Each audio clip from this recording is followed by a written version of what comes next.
Hey, what's up? It's Tati, and you know what? I just have to say, I don't know what was going on tonight with AEW, but I was not thoroughly sports entertained. Now, before I do get into this review, I have to shout out a YouTube channel called Straight Up Wrestling Show. I watch their watch alongs whenever they do AEW and some WWE pay per views. They have been nothing but nice to me, and I enjoy watching their watch along. And whenever we have like a show like we had tonight, where I could barely get through to it, them being so entertaining makes it a little easier to get through the 2 hours. With that being said, let's get into this review. First match of the night, we have the Jericho Appreciation Society versus Orange Cassidy, Bandito, Roderick Strong, and Adam Cole. Number one, y'all had no business doing Roderick Strong like that. Roderick should have debuted in a solo match, not in this foolishness.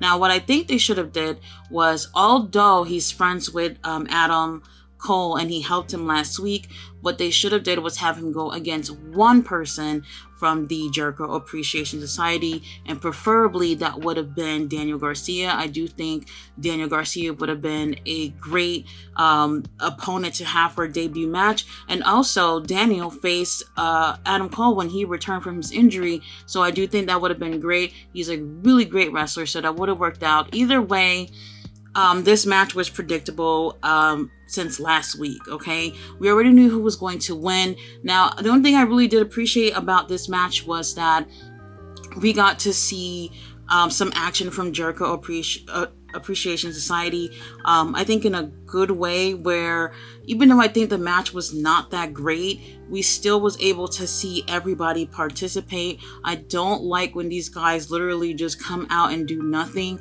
but I do feel like we got a really great mix of everybody participating in this match, and I felt like this was an absolute waste of people like Bandito, who has been gone with visa issues for months, people like Adam Cole, who's been injured for months, and then we have Roderick, who's debuting, and y'all put him in this foolishness. Absolutely insane. You guys already know who end up taking the win. Like I said, I do appreciate everybody being able to really participate in this match. However, it was not a strong opening for the show.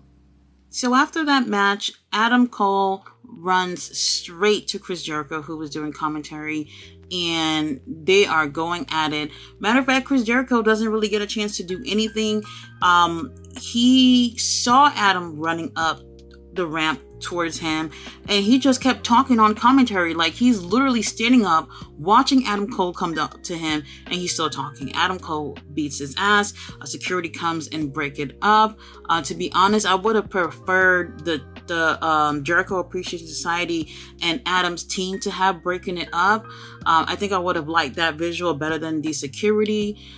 So they end that scene just like that, and then we have an interview with Darby and Jack Perry, and they kind of seem like they're not on the same page or whatnot, even though they both want to be winners of that match and go on to all be contenders for the Triple B. Right after that, weirdly, we have the Jericho and Adam Cole situation still playing on in the back. Security is trying to get Adam Cole out the building, and we have Chris Jericho like walking up to him, taunting him still, and then Britt Baker comes out and she's slapping him up or whatever. And at first I kind of thought that was a little bit weird. They kind of got Adam Cole out the frame so that Britt can go ahead and start, hitting on Chris Jericho. So it looked a little bit weird the way they did it or whatever. I know she's part of the storyline, but I didn't really care for that part. Next, we had a promo from BCC. They all look really, really great. However, once again, for whatever reason, when AEW transitioned from one thing to the next, we have audio issues. I just don't understand what's going on with that. So I would say like a good 10 seconds or so of Brian promo, you can't hear anything that he's saying. So that did really suck. But either way, he still did a great job. Him and Moxley doing the talking while Wheeler Yuta and Claudio are in the background just looking pretty, and these two guys are doing the talking. Brian is saying here that he's better than Bret Hart, and well, he didn't say Bret's name, but obviously he's talking about him based off everything that he's saying. And then they also say something really interesting, is that their presence is supposed to help build other people, and I do feel like that has happened or whatnot. So I like the fact that they said that. And then Mox go on and talk about how he's going to have his match with Kenny Omega next week in a steel cage match. So I'm really excited to see that. Next, we have Willow Nightingale versus Saraya. And honestly, I wanted to like this, but I'm really tired of seeing this combination of girls, the same few girls. And unfortunately, they take away from the match when there's just so much interference. It was basically a 3-on-1 match. You mean to tell me that in order for you to be healed, you have to just be interrupting in people matches and stuff? There is a way to be a great heel and say, yes, these are my girls, but I can hold my own in a match with anybody, and be able to do that without having your homegirls get into it. And I'm not just talking about these girls, I'm talking about anybody in AEW. When it comes to factions, it's like they have to interfere in every match. That is getting absolutely old, and I'm just so over it. So with that being said, I could not enjoy the match because there's just too much going on, and I feel like that takes away from the story that they got going on. Either way, Saraya does take the win. Right after that, music hits, and it's Hikaru Shida. She comes out, and people are excited to see her. She's been gone for a while, and it looks like she's actually going to join the Outcast. And I was like, oh, well, that's kind of different. I don't mind that. And then seconds later, we have Jamie Hayter and Britt come from behind, so the Outcasts don't see them while they're holding on to Willow. And then they all, get into a little beatdown. So now Hikaru Shida is not with the Outcast. She's actually tricked them into thinking that she's with them. I do think that was a great moment, though.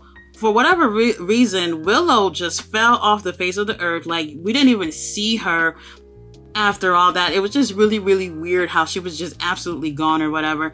But either way, they need to stop with the interference. It's getting annoying. So now we have the Trios Battle Royale coming up. And right before that match, we do have a promo from House of Black, who we haven't seen in a few weeks. I'm not sure why. I don't like that. But they do have a nice, strong promo. And anybody who wins this match is going to go against House of Black. I personally would like to see them in a feud, not just somebody wins the match and they get to go against them. I don't really like that. But anyway, so for the Battle Royal match, we do have the Dark Order, the Acclaim with Daddy Ass, Powerhouse Hobbs, QT, and Aaron Solo. We have the Butcher, the Blade, and Kip Sapien. We have the Lucha Brothers and El Hijo de Vikingo. And then we have the Varsity Athletes. Where do I begin here? First of all, I knew from the jump this whole thing was about the Acclaim winning the match. And yes, they do end up winning the match.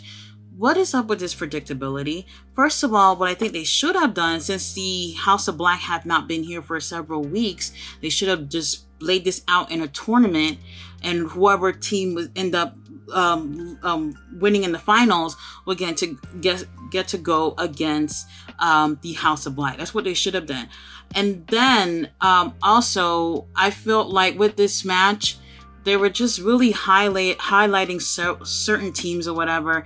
And it's like, if they did a tournament, we would have gotten a chance to see all these teams, do their thing in individual matches versus having to see 18 people in the ring. And not just those 18 people in the ring, we also have ringside people who are part of their entourage in a ringside. So at times it was hard to focus on the match because there's just so much going on. And with AEW, what they're trying to do is the stuff that they really want you to focus on, they're going to play it out in the middle of the ring so you know exactly where to look when they want you to see certain things. So that kind of got annoying too. I really felt like this was a really missed opportunity. They should have did a tournament. If anything, I think that would have been way better to see everybody in action. This right here only played a good thing for certain trios. So yes, the Acclaimed win. So the last two teams was the Acclaimed and Butcher and the Blade and Kip Sapien. And to be honest, I'm like, I wanted the Butcher and the Blade and Kip to win. I just kept thinking of if they had a feud with House of Black, like how cool would that be? I just kept visualizing like the Butcher and the Blade, they out their butcher shop, they're cutting up meat and cutting a great promo with Kip or whatever. Like I just started having like these visuals that seemed to be really, really cool. And I felt like something like that trio would have been better for House of Black and not like, you know, the Acclaimed are just gonna do a diss track against the House of Black. I don't know. I just felt like it just really wouldn't be a great fit. Either way, the Acclaimed won, and that was so predictable. I'm over it. Next, we had Sammy going to do an interview with Renee, and MJF comes to let him know, hey man, whatever happened last week, I'm sorry. Last week, Sammy was trying to leave with MJF in his SUV, but MJF said that there was no space for him. He said that since he's been carrying AEW on his back, he's been having back pain, so he needed to lay down in an SUV. And I thought, well, it's an SUV. Like, there has to be a third row, and Sammy could have sat in the back. I don't know why, but whatever reason, Sammy seems to fall for his freaking lies, and I guess now they're friends again. Right after that, we have a promo with Don Callis and Kenny Omega, while they're pretty much saying what they've already said. I felt like with Kenny, even though he seemed to be calm, he didn't really look and feel alive in that promo, unlike how with Moxley promo earlier, he seems to be really, really confident, had a really great energy with his promo. And we had Kenny, who seemed to not really looking at the camera, who seemed to be just over it. I don't know why. I just felt like he didn't look strong coming into that match. Despite him saying confident things, he didn't sound or look confident to me. Now, next we have Wardlow in another squash match. I am over it, okay? I don't understand why he needs to have a squash match every single night. Obviously, he wins. And after he wins, he gets on the mic. He's like, I'm not done yet. I have a lot of energy or whatever. I still got enough in me. I am issuing a challenge. And he's issuing a challenge to Luchasaurus. Now, personally, if I was booking this, I would not have had Wardlow say anything. I would have had Arn said those things for Wardlow, because it would have showed confidence in Arn Anderson being his manager, or, you know, whatever role he's taking for Wardlow. So I do think in this particular case, it would have been best for Arn to have done the talking and showing, like, hey, Wardlow, he's not done. He's still got something in him. Luchasaurus, get your ass out here and face Wardlow. However, it doesn't happen that way. Christian and Luchasaurus comes out, and Christian basically says, hey, yeah, you know, we'll take your offer, whatever, your challenge, but it's not going to be Luchasaurus going for the title. It's going to be me. So I was like, what? Christian, you? I was really, really surprised by that. To be completely honest, I'm not sure if that's a good thing or a bad thing. It's one of those situations. I think we got to see how it plays out before you have any real opinion on it. So I'll wait and see how that match goes and see how they're going to transition Luchasaurus into that situation to go for the TNT title. Next, we had a trip to Sandy Fork, Delaware, where Jay Lethal and friends went to visit Mark Briscoe. Mark opens the door. He has his baby in his hands, and oh my god, the baby is so cute. And then they're like, hey, we came to help out on the farm. And once they started doing the work, they realized exactly how much hard work it was. It was actually really, really entertaining, and I really enjoy this. Like, this video here actually made me kind of a little bit more interested in the show. During that video, we have Papa Briscoe, who comes out, and it's great to see him. He's looking really, really great, despite the circumstances of losing Jay. And he's telling Mark, what the hell these losers are doing here.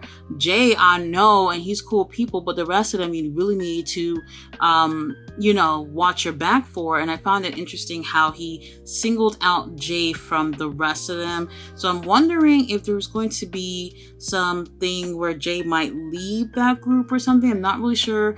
But at the end of the video, Jay and Jeff were asking, how did you beat FTR? We got a title shot against them, and we want some tips.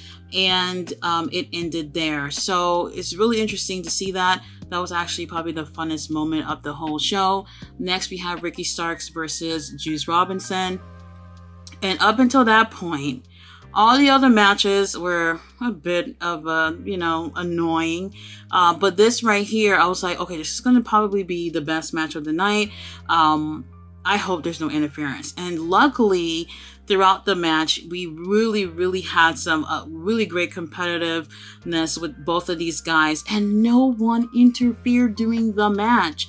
I was thinking Juice is definitely going to end up winning this. However, to my surprise, Ricky ends up picking up the win. If you didn't see this match, I do recommend seeing this. But right after that, Jay White comes out and attack Ricky. While some people might be bothered by this, I didn't mind, simply because they had a really great match and there was no interference during the match. So I'll take that over somebody coming in and ruining what was a really good match between these guys. Main event time, we had Sammy and MJF versus Darby and Jack. If Darby and Jack wins, then all four of these guys will be in a fatal 4-way for the Triple B. Now, I'm pretty sure everybody knew that this was going. This was predictable. However, I do feel like what really played a big role in this match was the psychology here. This was really important, despite it being predictable, to see how the story is going to change for everybody. Before the match had started, we do have backstage MJF trying to manipulate Jungle Boy about Darby. So now Darby comes in the room and see him with MJF, and MJF is like, hey, you need to talk to your partner, like something up with him or whatever. So it almost seems like maybe there might have been an alliance with these two to Darby. So now Darby and Jack have issues coming into this match. And throughout this match, we see a lot of manipulation with MJF to Sammy. While I do feel like this was a great match as far as the wrestling goes, this was all about showing how we're going to transition to where everybody is right now to everyone going into that fatal 4-way match as individuals. Everybody seemed to be having issues with their partners. Sammy seems to be a little delusional and think that MJF is still his friend. And I really like that story still told throughout the match. Props to Tony for using these young men in a big way like this for the main event scene in AEW. I really, really like how the story, sometimes the story did fall a little bit flat, especially with the promos, but I like how he's using those young talents that's been there since day one. This is definitely how you get it done. I do love the way all these guys work together, and honestly, it was predictable. So Darby takes the win for his team with a coffin drop. And I kind of don't like that. The thing I realized with AEW is like, it just seems like everybody has one finisher. And that's really, really weird. Like growing up, everybody had 2, maybe even 3 finishers watching wrestling when I was a kid. Nowadays, it just seems like, well, especially with AEW, that it's just one finisher gets the job done. And it is what it is. So now we have the Fatal 4-Way coming up at Double or Nothing. So I'm really interested to see where this goes. My choice here is that MJF is going to retain. I feel like we haven't really seen much of MJF. This was the first match he had since Bryan Danielson, I think. So I feel like we haven't seen much of him as a champion, as far as a defending champion. So my pick here is that he's definitely going to retain. Guys, thanks for watching my review. I was a little bit bored with Dynamite today, and I really hope they pick it up with the booking, because yeah, it's getting stale to me.